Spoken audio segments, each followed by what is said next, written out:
जय हिंद। आज मूलभूत गणितीय अवधारणा की सीरीज में जो है वीडियो दूसरा लेकर आए हैं आपके सामने, और वो वीडियो है त्रिकोणमिति के रूप में। जैसे कि आप स्क्रीन पर देख रहे हैं, हम बेसिक मैथमेटिकल कॉन्सेप्ट जो है कवर आउट कर रहे हैं। इसके पहले हमने बीज गणित हमने जो है कवर आउट कर लिया था, उसकी लिंक जो है आपको डिस्क्रिप्शन बॉक्स पर और कुछ टाइम बाद जो है आपको आई बटन पर मिल जाएगी। तो स्टूडेंट्स को मैं बता देना चाहता हूं कि जो ये हमारी मूलभूत गणितीय अवधारणा की जो सीरीज चल रही है, ये 11th और क्लास 12th दोनों के लिए ही बहुत ही इंपॉर्टेंट है।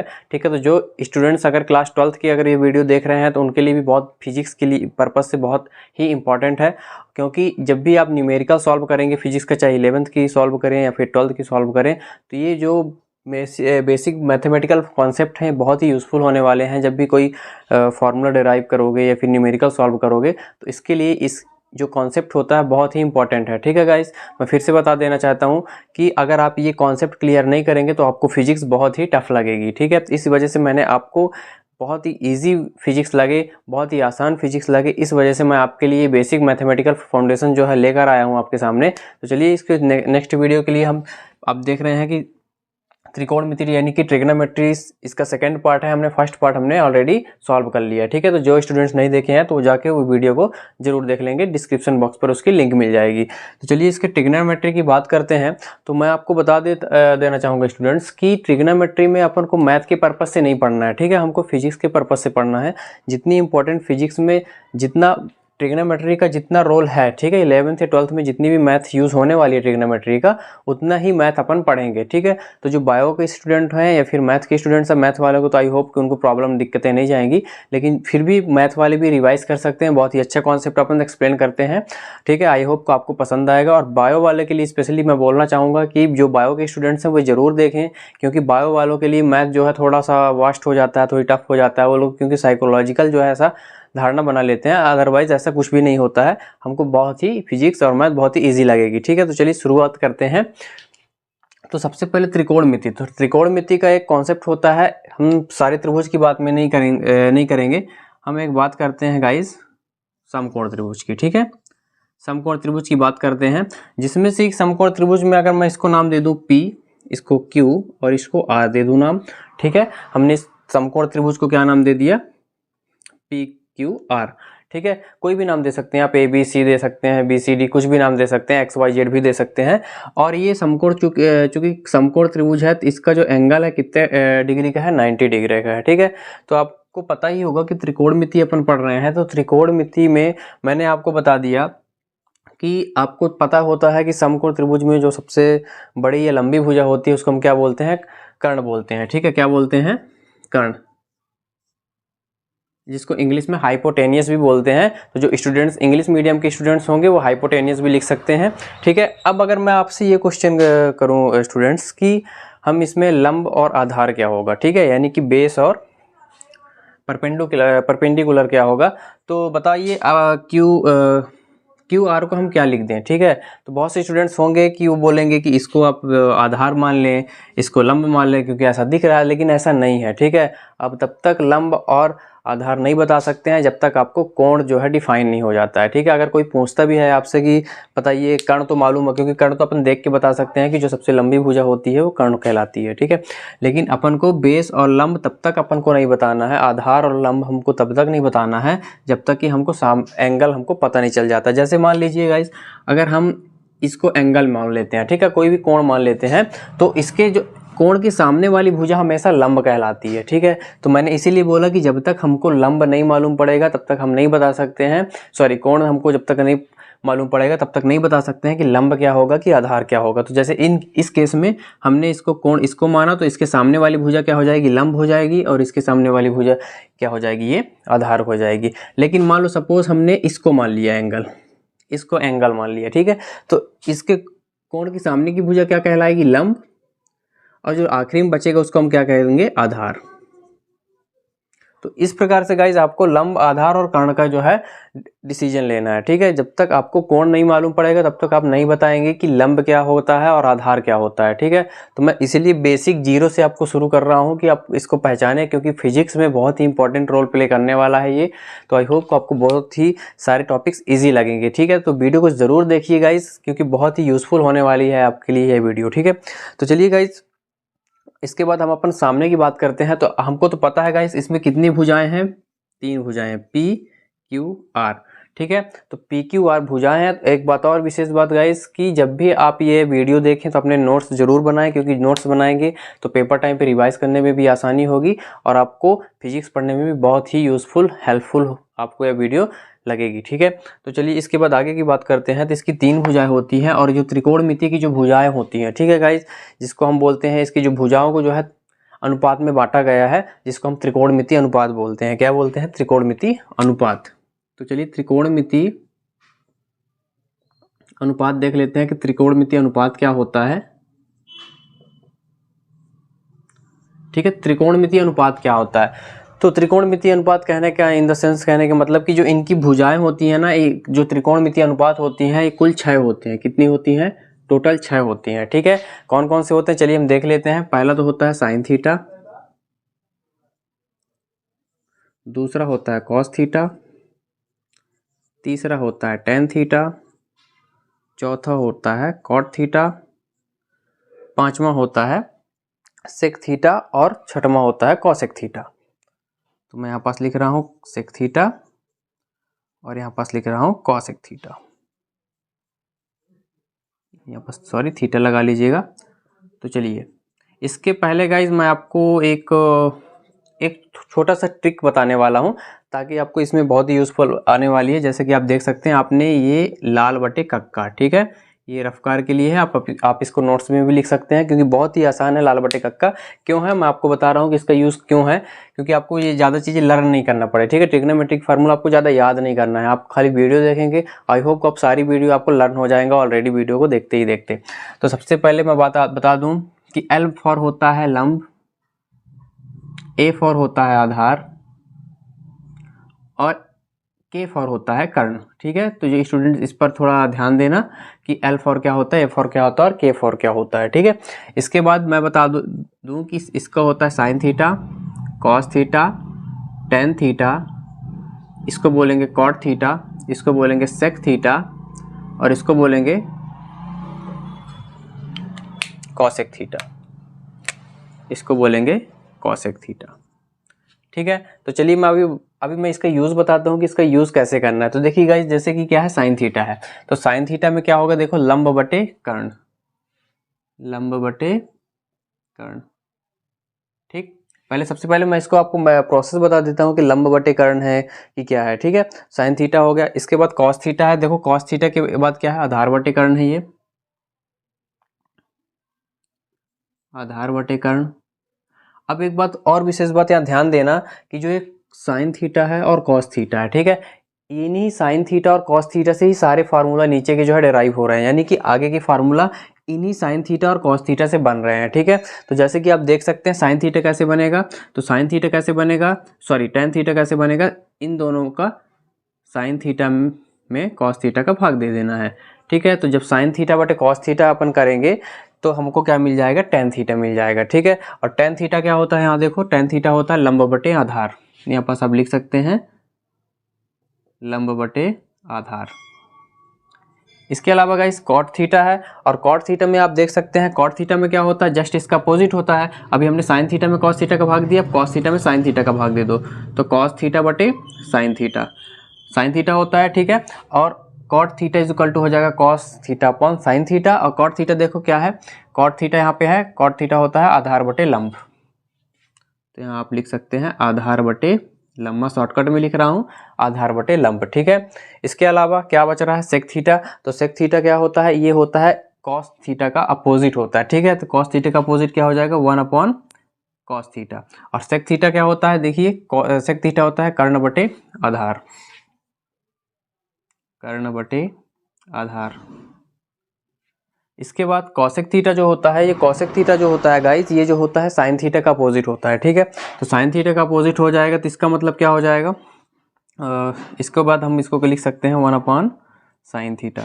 तो 1 अपॉन साइन थीटा क्या हो जाएगा, यहाँ से देख लीजिए कॉसेक थीटा होता है कर्ण बटे लंब, कर्ण बटे लंब, तो आई होप कि ये आपको ट्रिक जरूर समझ में आ रहे होंगे कि इसका यूज़ कितना है गाइस। ठीक है, आप इसका यूज़ ज़रूर आप इसको लर्न करिए, क्योंकि जब तक आप इसे लर्न नहीं करेंगे तब तक आप छोटी छोटी बातों के हम क्या करते हैं गाइस, स्किप कर देते हैं, जो कि हमको आगे चल के प्रॉब्लम क्रिएट करती है। ठीक है, लेकिन हमको ये चीज़ें स्किप नहीं करनी है, हमको ये चीज़ें पूरी लर्न करनी है, तभी हमको जो है फिजिक्स जो है बहुत ही ईजी लगेगा। ठीक है, आई होप इसमें आपको कोई चीज़ें आपको याद करने वाली चीज़ नहीं, मैं बार बार बोल रहा हूँ, आपको कोई भी फार्मूला याद करने की आवश्यकता नहीं है। आप वीडियो को खाली देखेंगे, समझेंगे, आपको ऑलरेडी सारी चीज़ें लर्न हो जाएगी। ठीक है, बस खाली आपको कंसिस्टेंसी के साथ और एक्यूरेट के साथ आपको वीडियो देखनी है, नोट्स आपको बनानी है। ठीक है, तो एक बार मैं अगर चाहूँ तो ओवरऑल बता दूं कि समकोण त्रिभुज होता है, कर्ण, आधार और लंब इसकी होती है।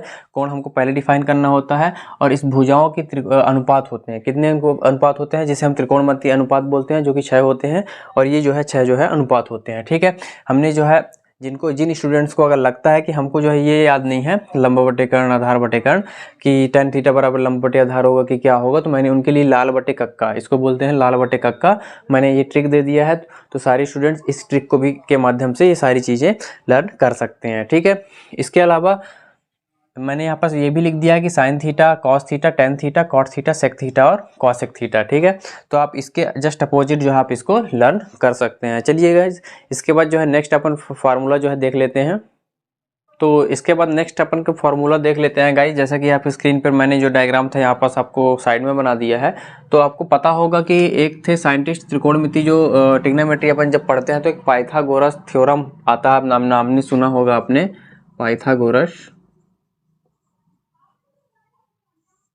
पाइथागोरस प्रमेय। ठीक है, पाइथागोरस नामक साइंटिस्ट ने, गणितज्ञ थे, बहुत बड़े गणितज्ञ थे, इन्होंने एक फार्मूला दिया था, वो फार्मूला बहुत ही फेमस है, आई होप आपने वो जानते होंगे। कर्ण का वर्ग बराबर होता है लंब का वर्ग धन आधार का वर्ग।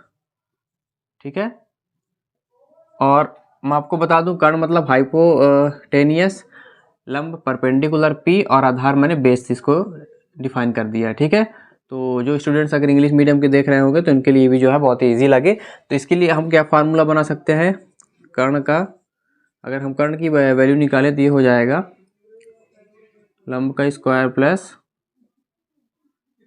आधार का स्क्वायर, और इसका जो स्क्वायर इधर जाता है तो क्या हो जाता है गाइस, ये। ठीक है, अंडर रूट चढ़ जाएगा, तो ये कर्ण का फार्मूला जो है अपन का निकल के आ जाता है। इसके अलावा और भी कुछ फार्मूलाज हैं, जैसे कि अपन बहुत ही प्रचलन में फार्मूला आपको देखने को मिलता है, और इसका फार्मूला जो का यूज़ भी आता है गाइस। जैसे कि आप देख सकते हैं, उसको सूत्र बोल सकते हैं अपन, तो आप इस सूत्र जरूर लिखिएगा। होता है sine square theta plus cos square theta is equal to 1। ठीक है, तो हमको यहाँ पर से अगर साइन थीटा की वैल्यू अगर निकालना है तो कैसे निकालेंगे, तो sine square theta is equal to हो जाएगा 1 माइनस ये कॉस स्क्वायर थीटा उधर ट्रांसफर होगा तो माइनस का हो जाएगा, ये देखिए प्लस का था तो उधर हो गया माइनस का, और ये साइन थीटा का वैल्यू हमको फाइंड करना है, तो ये आपस रूट चढ़ जाएगा 1 माइनस कॉस स्क्वायर थीटा। इसके बाद गाइज हमने तो यहाँ पर साइन थीटा की वैल्यू निकाल लिया।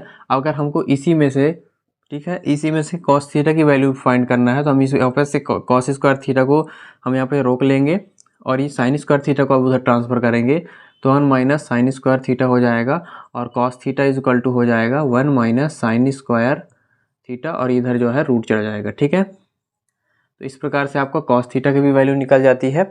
इसके बाद सेक स्क्वायर थीटा की वैल्यू है गाइज, ये फार्मूला नंबर 1 बना, सॉरी ये फार्मूला 1 बन गया, ये 2 बन गया, इसके बाद ये तीसरा भी बन गया। ये भी फार्मूला आप गाइज इसको बोल सकते हैं। ठीक है, आप इसको भी फार्मूला इसको बोल सकते हैं। चौथा नंबर है आपका सेक स्क्वायर थीटा, और sec square theta is equal to होता है गाइज अंडर रूट,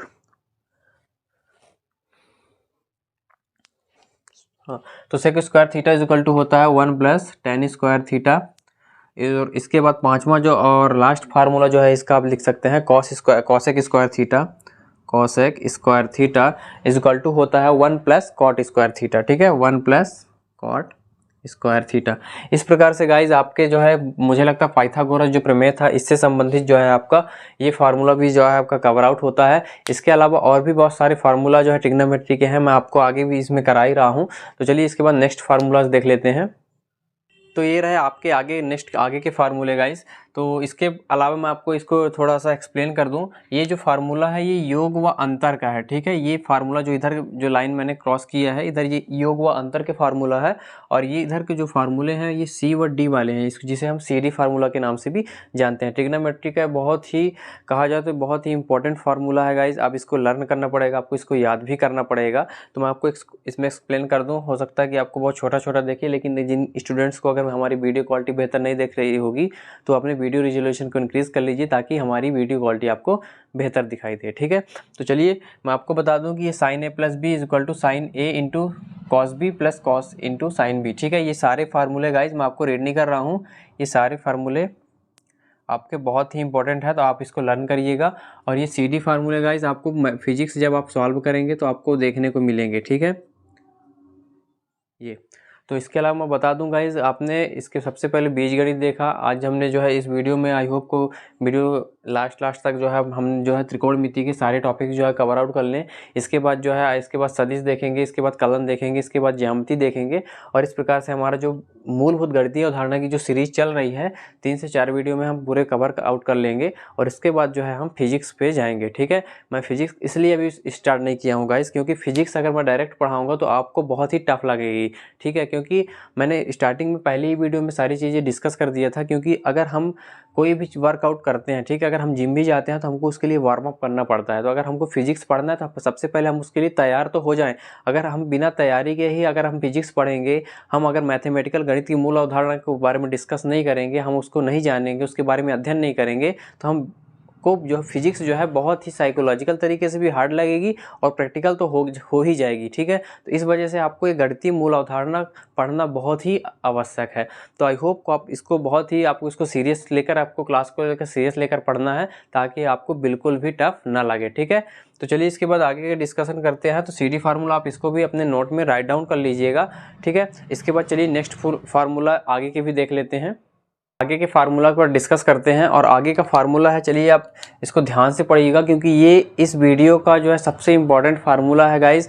और फिजिक्स में जब भी आप इसको सॉल्व करेंगे तो बहुत ही आपको ये यूज़फुल होने वाला है, ठीक है। और बहुत ही आपको बार बार इसी फार्मूला का यूज़ आएगा। तो चलिए सबसे पहले आपको मैं बता दूं गाइज कि ये बहुत फार्मूला जो मैं आपको बताने वाला हूँ, आप इसको नोट जब आप पढ़िएगा तो इसको ज़रूर नोट्स राइट डाउन करते रहिएगा, ताकि आपका डबल टाइम जो है वेस्ट ना हो, ठीक है। तो चलिए सबसे पहली बात करते हैं चतुर्थांश की, ठीक ना। आपने एक वर्ड नाम सुना होगा गाइज, चतुर्थांश, ठीक है।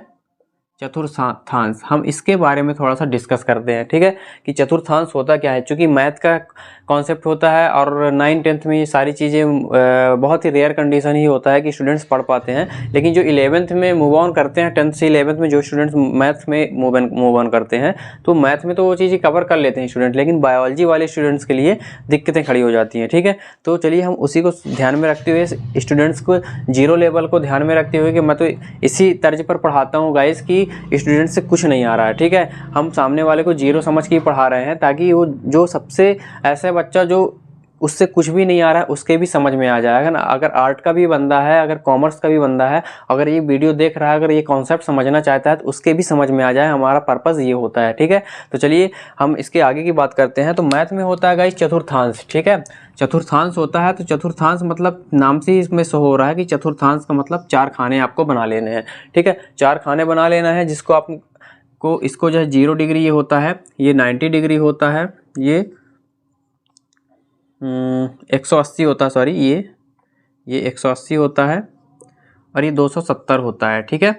और ये होता है ये 0 डिग्री, या फिर इसको बोल देते हैं 360 डिग्री, ठीक है। तो इसमें होता क्या है गाइज, आप इसको डायरेक्शन भी मान सकते हैं, इसको बोलते हैं ईस्ट, वेस्ट, नॉर्थ, साउथ, ठीक है। दिशा वाले भी ऐसे ही अपन डायग्राम बनाते हैं, ज्योग्राफी वाले या भूगोल वाले जो स्टूडेंट्स होंगे ऐसे ही डायग्राम बनाते हैं, ठीक है। तो 4 चतुर्थांश में बांट देते हैं, पहला चतुर्थांश, दूसरा चतुर्थांश, तीसरा चतुर्थांश और चौथा चतुर्थांश, ठीक है। ये अभी यूज़ बताऊंगा गाइस कि कैसे यूज़ होने वाला है, तो आप इसको बहुत ही सीरियस होकर इसको क्लास को देखिएगा कि चतुर्थांश में कैसे कैसे फार्मूला अपन जो है इसको डेराइव कर रहे हैं, ठीक है। तो इसमें अगर जब भी पहले चतुर्थांश की बात आती है, सबसे पहले चतुर्थांश की बात आएगी, तो इसमें ऑल नंबर मतलब सभी जो है पॉजिटिव होंगे, सभी नंबर क्या होंगे, धनात्मक होंगे, सभी धनात्मक होंगे। मैंने प्लस बना दिया है। सभी धनात्मक कहने का मतलब क्या होता है कि जितने हमने त्रिकोणमितीय अनुपात पढ़ा था, ठीक है, अभी 5 मिनट पहले अभी इसके पहले ही हमने डिस्कस किया था कि 6 त्रिकोणमितीय अनुपात होते हैं।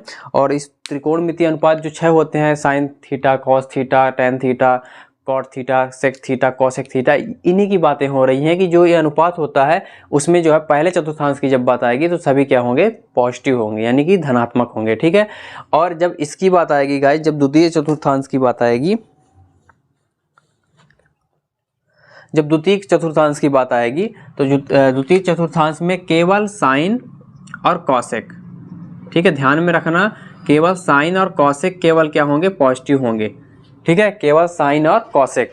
और जब तीसरे की बात आएगी, जब तीसरे चतुर्थांश की बात आएगी, ठीक है, जब तीसरे चतुर्थांश की बात आएगी तो इसमें टेन और कॉट, ठीक है, मतलब टेन थीटा और कॉट थीटा, ठीक है, यहाँ पर सब थीटा लगा सकते हैं, तो केवल ये दोनों क्या होंगे, पॉजिटिव होंगे, ठीक है।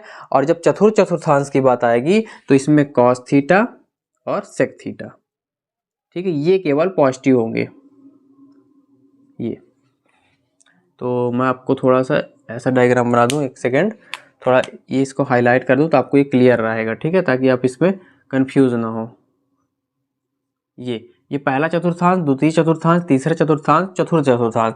तो हमने सबसे पहले इसमें ये देखा स्टूडेंट्स कि इसमें पहले चतुर्थांश में, द्वितीय चतुर्थांश में, तीसरे और चौथे में सभी धनात्मक के ले रहे हैं, ठीक है। बहुत सी बुक्स में दिया रहता है ऋणात्मक भी दिया रहता है, धनात्मक भी दिया रहता है, लेकिन मैं यहाँ पास केवल और केवल धनात्मक की बात करता हूँ ताकि स्टूडेंट बिल्कुल भी कंफ्यूज ना हो कि धनात्मक ही धनात्मक क्यों आ गया, ठीक है। इसका भी एक रीज़न है, क्योंकि अपन फिजिक्स पढ़ रहे हैं और जब इसके बाद जब अपन फिजिक्स में जब न्यूमेरिकल सॉल्व करेंगे या फिर डेरिवेशन को सॉल्व करेंगे तो उसका यूज़ एज इट इज़ ऐसे ही आएगा, ठीक है। और इस तरीके से मैं इसको इस तरीके से इसलिए बता रहा हूँ ताकि स्टूडेंट्स को ज़्यादा चीज़ें मेमोराइज ना करनी पड़े इस फार्मूले में, ठीक है। तो ओवरऑल स्टूडेंट्स भी ध्यान में रखेंगे कि नहीं, सभी चीज़ें जो है पॉजिटिव होंगे। बस आपको इतना बस ध्यान रखना है कि पहले चतुर्थांश में सभी अनुपात, त्रिकोणमितीय अनुपात पॉजिटिव होते हैं, और द्वितीय में केवल साइन और कॉसेक, तीसरे में टैन और कॉट, और चौथे में कॉस और सेक, ठीक है।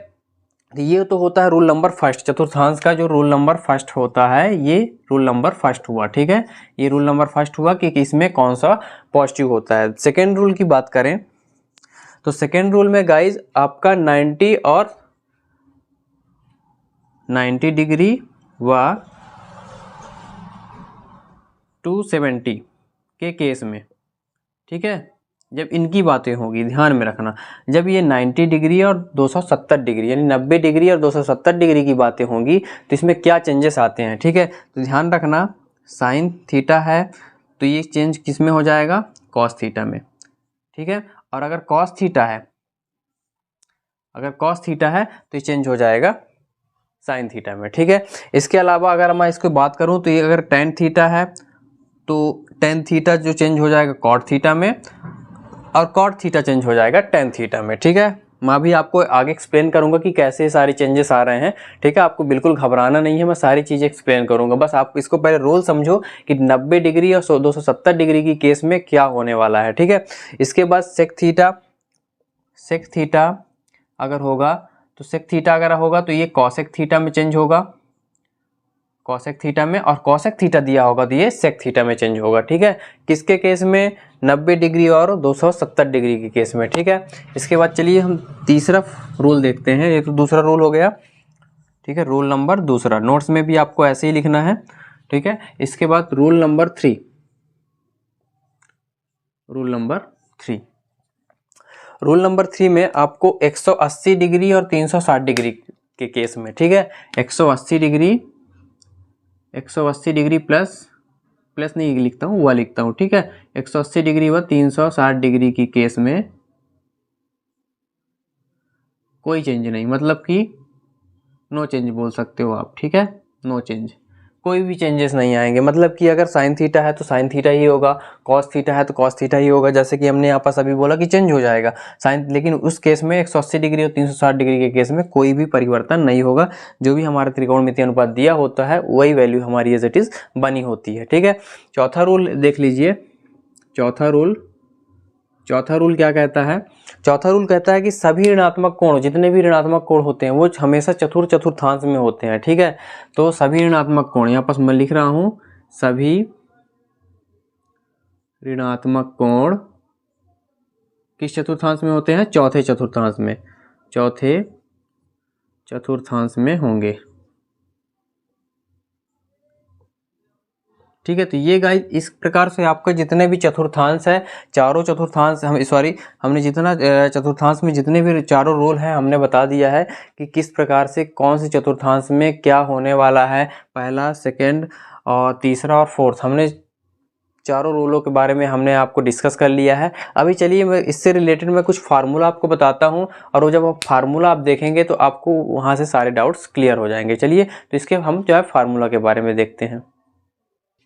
तो ये रहा गाइज आपका नेक्स्ट फार्मूला, जो है मैंने जो है इधर का जो है क्लीन कर दिया था और इधर का साइड में रखा, क्योंकि इन्हीं फार्मूलों को मैं आपको दिखा के बताऊंगा कि इन फार्मूलों का यूज़ अपन जो है कैसे करते हैं। ठीक है, तो आपको ध्यान में रखना है गाइज, मैंने first rule second rule as it is लिखा रहने देना है, और तीसरा और चौथा रूल मैंने जो है मिटा दिया। ठीक है, बोर्ड में पूरा नहीं आ रहा था इसलिए मुझे दोनों रूल मिटाने पड़े। क्यों? क्योंकि मैंने आपको इन्हीं फार्मूला का बताऊंगा कि ये फार्मूला आपको याद नहीं करने हैं। ठीक है, मैं बार बार बोल रहा हूँ ये फार्मूले आप देखना कि आपको कैसे जो है आपको समझने हैं। केवल आप समझ लेंगे तो आप पूरे फार्मूला को लिख सकते हैं। ठीक है, आपको याद बिल्कुल नहीं करना है, क्योंकि इतने सारे फार्मूला कौन याद करना है, मैं भी याद नहीं किया हूँ। ठीक है, तो सारे फार्मूला जो है कॉन्सेप्ट से हैं, आप कॉन्सेप्ट क्लियर कर लीजिए, आप पूरे फार्मूला को लिख सकते हैं। ठीक है, तो ये फार्मूला देखिएगा, फार्मूला आया कैसे है, तो याद रखना इस फार्मूला के लिए आपको चारों रूल की आवश्यकता होगी। ठीक है, वो चारों रूल आपको लर्न करना पड़ेगा, याद करना पड़ेगा, समझना पड़ेगा। ठीक है, आप जिस तरीके से आप अपने उसको अपने एंड से याद कर सकते हैं, याद रख सकते हैं, तो उसको याद रखिए। ठीक है, तो पहला और दूसरा रूल तो है, तीसरा रूल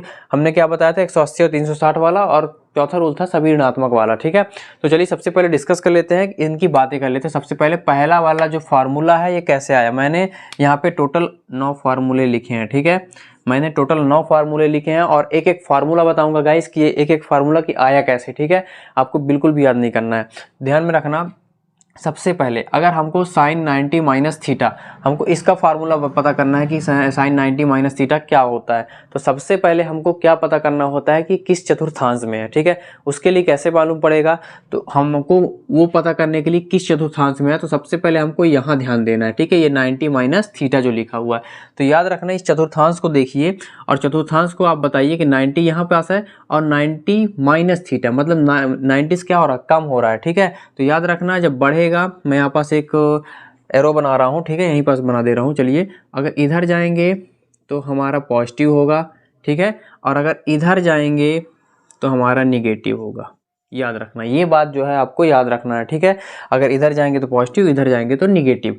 ठीक है, तो साइन 90 माइनस थीटा है, तो ये बताइए 90 माइनस थीटा, तो 90 तो यहाँ पास है और 90 माइनस थीटा, तो ये बताओ 90 से अगर माइनस बोल रहा है तो 90 कम हो रहा है, तो यानी कि 90 कम इधर, यानी कि पहले चतुर्थांश में हो। तो हमको क्या मालूम पड़ेगा, ये तो पहले ही चतुर्थांश में है। किस चतुर्थांश में है? पहले चतुर्थांश में। ठीक है, इसके बाद जब हमको चतुर्थांश पता चल जाए कि किस चतुर्थांश में है, तो हमको तो पहला पता चल गया कि पहले चतुर्थांश में है, तो हमको इसके बाद ये देखना है कि ये 90 का केस है कि 180 का केस है कि 270 का केस है कि 360 का केस है। तो हम यहाँ जानते हैं कि ये 90 का केस है। ठीक है, तो 90 का केस है, तो यहाँ पास अब रूल नंबर सेकंड देखना है कि 90 का और 270 के केस में क्या होता है, ये चेंज होता है। कैसे चेंज होता है? 90 का केस है, देखिए 90 का केस है, तो 90 का केस है तो साइन थीटा है, तो साइन थीटा किस में चेंज हो जाएगा? कॉस थीटा में, इसलिए हमने यहाँ पास कॉस थीटा लिख दिया। बात समझ में आई? चलिए, अगर जिन स्टूडेंट्स को अभी भी क्लियर नहीं होगा, मैं इसके बाद सेकंड वाला बता रहा हूँ, इससे जो है आपका क्लियर हो जाएगा। ठीक है, तो कॉस थीटा आया, और एक विशेष बात फ्रेंड, एक विशेष बात कि पहले चतुर्थांश में है, इसलिए सभी चिन्ह क्या होंगे? पॉजिटिव होंगे। क्या होंगे? पॉजिटिव होंगे, यानी कि इधर जो बराबर के इधर लिखा जाएगा वो हम पॉजिटिव नंबर लिखते हैं। ठीक है, इसके बाद चलिए सेकंड नंबर है, सेकंड नंबर की बात करते हैं। सेकंड नंबर में सबसे पहले अपन क्या देखते हैं? चतुर्थांश चेक करते हैं। ठीक है, चतुर्थांश कहाँ से पता चलेगा हमको? यहाँ से। तो क्या है? 90 प्लस थीटा है, तो 90 ये है और प्लस थीटा मतलब इधर आएगा, तो प्लस थीटा मतलब द्वितीय चतुर्थांश में है। किसमें? हमको चलिए चतुर्थांश हमने बता दिया। अब जैसी चतुर्थांश मालूम पड़ जाए तो हमारा काम है क्या देखना? केस देखना कि ये किसका केस है। 90 का केस है, 90 है, क्या है? 90 का केस है, तो सीधी सी बात है। और यहाँ पास क्या है? कॉस थीटा है, ठीक है। तो जब कॉस थीटा है तो ध्यान में रखना, जब कॉस थीटा होगा और 90 का केस होगा तो कॉस थीटा में क्या हो जाएगा, ये साइन थीटा में चेंज होगा। तो इसलिए कॉस थीटा बराबर क्या होगा, ये चेंज होके साइन थीटा हो गया। अब रही बात माइनस कैसे आया, तो ध्यान रखना जब द्वितीय चतुर्थांश में है हमारी वैल्यू, जब ये द्वितीय चतुर्थांश में है तो द्वितीय चतुर्थांश में केवल साइन और कॉसेक पॉजिटिव होता है। क्या होता है, साइन और कॉसेक, ठीक है। लेकिन हमारे पास तो यहाँ पास कॉस है, तो ये द्वितीय चतुर्थांश में होने के चलते यहाँ पास क्या हो गया, ये माइनस चिन्ह लगा है, ठीक है। चलिए सेकेंड थर्ड नंबर में देखते हैं। अभी भी जिन स्टूडेंट्स का क्लियर नहीं होगा पूरा क्लियर हो जाएगा, वीडियो को इत्मीनान से देखिएगा, बार बार देखिएगा। अगर एक बार में क्लियर नहीं होगा, आई होप आप दोबारा एक बार प्रीव्यू करके देखिएगा, आपको सारे कॉन्सेप्ट क्लियर हो जाएंगे, ठीक है। आई होप मैं इसी में पूरा प्रयास करूंगा कि आपको पूरा लास्ट तक सारे टॉपिक्स क्लियर हो जाएं। तो चलिए तीसरा नंबर देख लेते हैं। सबसे पहला वर्क है हमारा चतुर्थांश ज्ञात करना। वो कहाँ से हमको मालूम पड़ेगा, 180 माइनस थीटा, यहाँ से, ठीक है। जो ब्रैकेट में लिखा होता है यहीं से मालूम पड़ता है। तो 180 माइनस थीटा, तो 180 ये है। माइनस की बात करेंगे तो क्या करेंगे, पीछे जाएंगे, यानी इधर। मैंने बताया कि जब इधर जाते हैं तो माइनस होता है। ये देखिए इधर जा रहे हैं तो माइनस होगा, यानी कि द्वितीय चतुर्थांश में है। किस में है, द्वितीय चतुर्थांश में। चलिए हमको चतुर्थांश मालूम पड़ गया। इसके बाद क्या करेंगे, केस पता करते हैं। किसका केस है, 180 का। तो ये तो 90 270 का था, ठीक है। और तीसरा रूल हमने लिखाया था, आप अपने नोट्स में देखिएगा, ठीक है। जिन्होंने स्टूडेंट्स ने अगर नोट्स में लिखा होगा, तीसरा रूल था कि 180 और 360 की केस में कोई भी परिवर्तन नहीं होता है, यानी कि tan थीटा है तो tan थीटा ही होगा, ठीक है। tan थीटा है तो tan थीटा ही होगा। रहा सवाल माइनस का, तो माइनस क्यों लग गया, क्योंकि द्वितीय चतुर्थांश में है और द्वितीय चतुर्थांश में केवल साइन और कॉसेक बस ही हमारा क्या होगा, पॉजिटिव होगा। उसके अलावा जितने भी त्रिकोणमितीय अनुपात होंगे, चाहे वो कॉट थीटा हो, चाहे वो सेक थीटा हो, चाहे वो कुछ भी हो, ठीक है, इन दोनों को छोड़ के सारे चीज़ें क्या होंगे, निगेटिव नंबर होंगे। इसलिए हमने क्या लिख दिया, माइनस लिख दिया। चौथा नंबर क्या है, अभी चौथा नंबर में भी देख लेते हैं। जिन स्टूडेंट्स का क्लियर नहीं होगा, आई होप आपको सारे टॉपिक्स क्लियर हो गए होंगे, लेकिन फिर भी आप देखिए, आपको बिल्कुल भी आपको कंफ्यूजन डाउट नहीं होने दूंगा गाइज। आप वीडियो के लास्ट तक बने रहिएगा और वीडियो को जरूर देखिए, क्योंकि यहीं से फिजिक्स के सारे क्वेश्चन सॉल्व होने वाले हैं, ठीक है। जब तक आपकी ये डाउट्स क्लियर नहीं होंगे तब तक आपको फिजिक्स टफ लगेगी। और मैं आपको यकीन दिलाता हूँ, अगर ये सारे टॉपिक्स आपने कवर कर लिया तो उसके बाद फिजिक्स जब अपन पढ़ेंगे तो आपको बहुत ही ईजी लगेगी, ठीक है। तो फिजिक्स को आसान बनाने के लिए, क्योंकि उतना टफ होता नहीं है, मैंने बार बार बोल रहा, हम साइकोलॉजिकल जो है उसको टफ बना देते हैं, ठीक है, क्योंकि उतना होता नहीं है। तो चलिए चौथा नंबर की बात कर लेते हैं।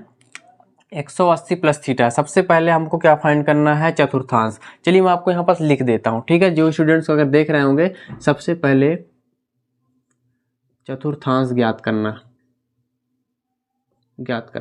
ठीक। ये ट्रिक आप बोल सकते हैं इसको, मैं स्टूडेंट्स के लिए बोल रहा हूँ। सबसे पहले आपको चतुर्थांश ज्ञात कर लेना है। कैसे ज्ञात करते हैं, ठीक है। दूसरे बात आपको केस चेक करना है, ठीक है, कि केस किसका है, 90 का है, 180 का है, या फिर 270 का है, या फिर 360 का है, ठीक है।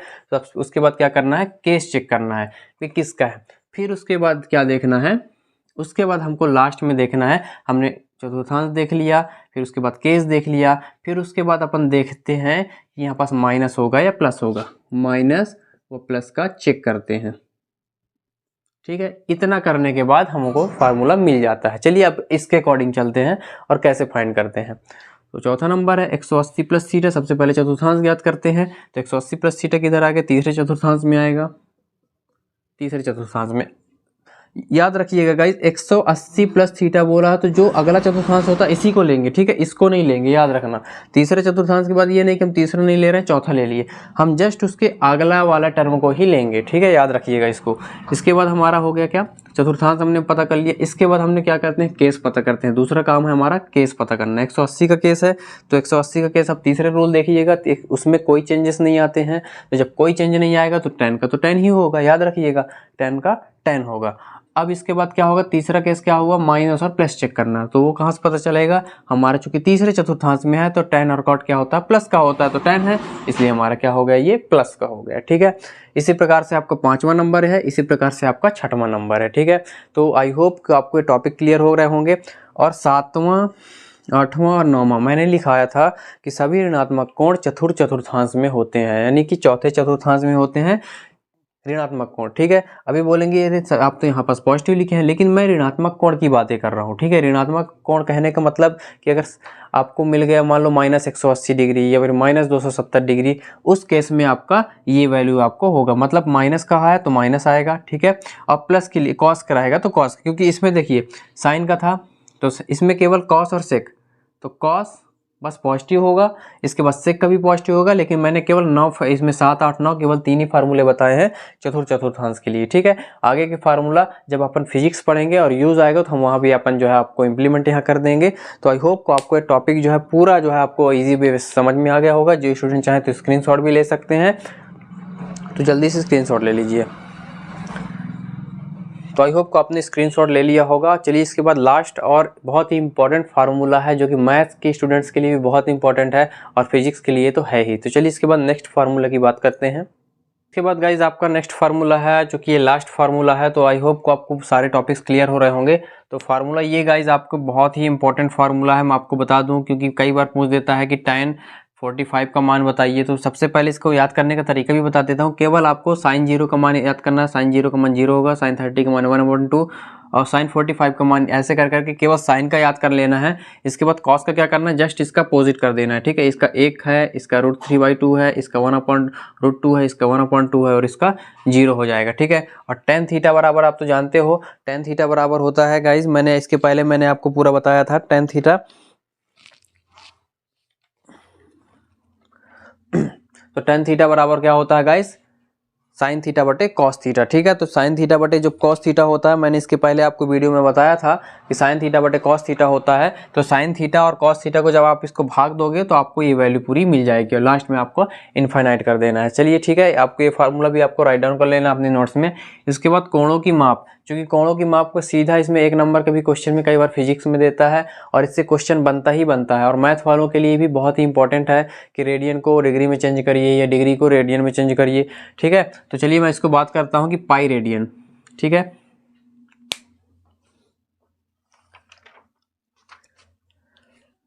पाई रेडियन, ठीक है। तो पाई रेडियन जो होता है,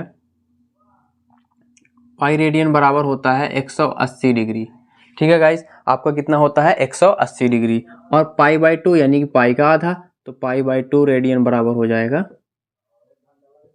90 डिग्री, ठीक है। जब इसका आधा है तो इसका भी आधा हो जाएगा, ठीक है। इसके लिए आपको बस इतना ही आपको याद करना था। इसके अलावा मैं बताता हूँ इसको चेंज कैसे करते हैं, ठीक है गाइस। तो जब चेंज इसको करेंगे, पहला रूल है, इसको याद रखना है, ये पहला रूल है। पहला रूल है जब डिग्री को रेडियन में चेंज करेंगे,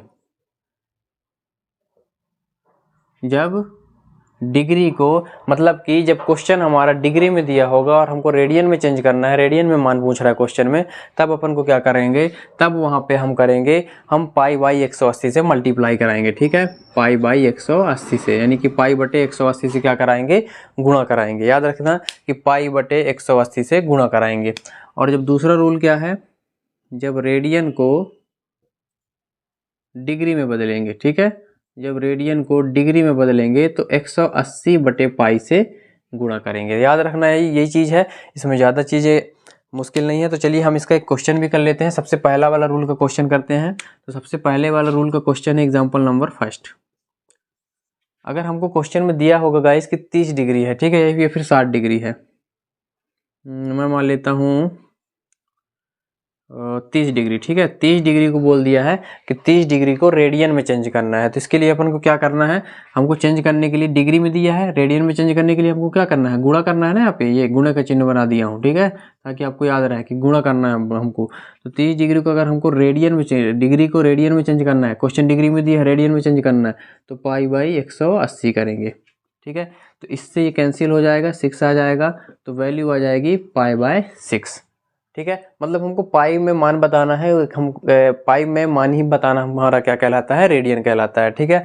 इसके अलावा चलिए हम दूसरा एग्जांपल देख लेते हैं दूसरे रूल का। और दूसरा का हो जाएगा अगर रेडियन में दिया होता, चलिए यही वाला क्वेश्चन ले लेते हैं, π/6, ठीक है। तो π/6 को किस में बदलना है, रेडियन में दिया है क्वेश्चन, डिग्री में बदलना है। इसके लिए क्या करना पड़ेगा, 180 से गुणा कराना पड़ेगा, 180/π से। तो पाई से पाई कैंसिल और ये 36 18, मतलब कि कितना आ गया, 30 डिग्री, तो वही हमको वैल्यू मिल गया। तो ये इसका आंसर हो गया और ये इसका आंसर हो गया। हमने दोनों का एक क्वेश्चन सॉल्व कर लिया है और हमने बता भी दिया। तो इस प्रकार से गाइज आपका ट्रिग्नोमेट्री यानी कि त्रिकोणमिति मूलभूत गणितीय अवधारणा का भी जो कॉन्सेप्ट होता है वो जो है हमने कंप्लीट कवर आउट करा दिया है। इसके बाद गाइज आपका 3 टॉपिक बच रहा है।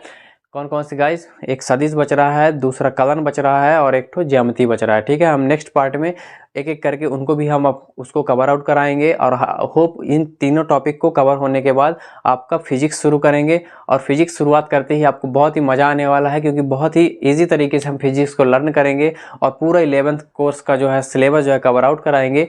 ठीक है, और इसके बाद 12th की भी फिजिक्स शुरू करूँगा गाइस, लेकिन उसके लिए आपको रिकमेंडेड में आपकी तरफ से ही होगा, क्योंकि जो स्टूडेंट्स मेरे को रिकमेंडेड करते हैं, मैं स्टूडेंट्स के रिकमेंडेड करने पर ही मैं वीडियो बनाता हूँ। ठीक है, बहुत से स्टूडेंट बोले सर क्लास 11th का वीडियो जो है बनाइए, क्लास 11th की फिजिक्स की क्लासेस लीजिए। मैं उन्हीं के रिकमेंडेड करने के बाद ही मैं क्लास 11th का फिजिक्स लेकर आया हूँ। ठीक है गाइस, तो कुछ ही दिन बाद हमारी क्लास फिजिक्स की शुरुआत हो जाएगी। तो स्टूडेंट्स जो है अभी से हमारे साथ बने रहें। ठीक है, तो आई होप आपको सारे टॉपिक्स क्लियर हो गए होंगे। अगर वीडियो पसंद आई हो गाइस तो प्लीज़ वीडियो को लाइक सब्सक्राइब जरूर करिएगा, चैनल को भी हमारे। ठीक है, और अगर वीडियो पसंद आई हो तो दूसरों तक भी शेयर करिए और कमेंट सेक्शन पर कमेंट करके बताइए कि आपको और किन वीडियो पर और किन विषयों पर आपको वीडियो चाहिए, तो हम अपने एंड से अपने चैनल पर वो भी वीडियो आपको प्रोवाइड करने की कोशिश करेंगे। ठीक है गाइस, थैंक यू।